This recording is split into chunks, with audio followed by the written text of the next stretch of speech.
Je prends pour finir quelques-unes des têtes de chapitre de votre livre. 85 milliards de déficit commercial, 2,5 millions de Français partis à l'étranger, 1,7 actifs pour financer un retraité, 7,1% de travailleurs pauvres, 888 homicides par an.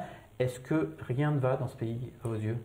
Évidemment, il y a des choses qui vont, mais il y a d'autres pour le dire. En ce moment, on entend la petite musique de l'avalanche des bonnes nouvelles. La croissance extraordinaire depuis 50 ans, le chômage au plus bas, le déficit qui est moins élevé que prévu, la dette qui décroît toute seule, etc.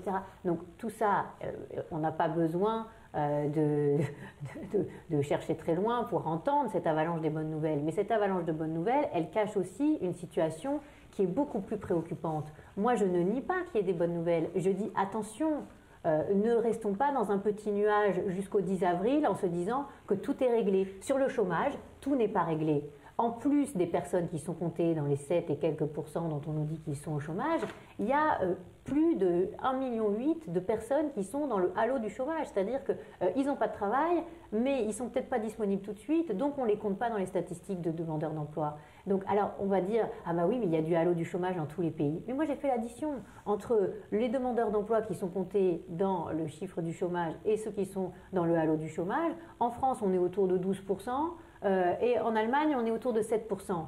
Alors, vous voyez, on n'est pas tout à fait, on ne boxe pas encore dans la même catégorie. C'est pareil sur la question des travailleurs pauvres. On dit en Allemagne, il y a beaucoup de gens qui ont des mini-jobs, etc. Bah, finalement, quand on regarde les chiffres de l'OCDE, on a plutôt 7% de travailleurs pauvres en France et plutôt 3% en Allemagne. Donc, à la fin du fin, il faut peut-être qu'on se dise, bah oui, si on produit dans notre pays, si on ne fait pas fuir les entrepreneurs, ceux dont on dit qu'il faut les taxer plus en permanence, hein, j'ai encore entendu Jean-Luc Mélenchon qui dit au-delà de 12 millions d'euros de succession, il faut tout prendre. Ben, avec des discours comme ça, on fait partir les talents, on fait partir ceux qui créent des richesses, on fait partir les emplois. Donc réveillons-nous.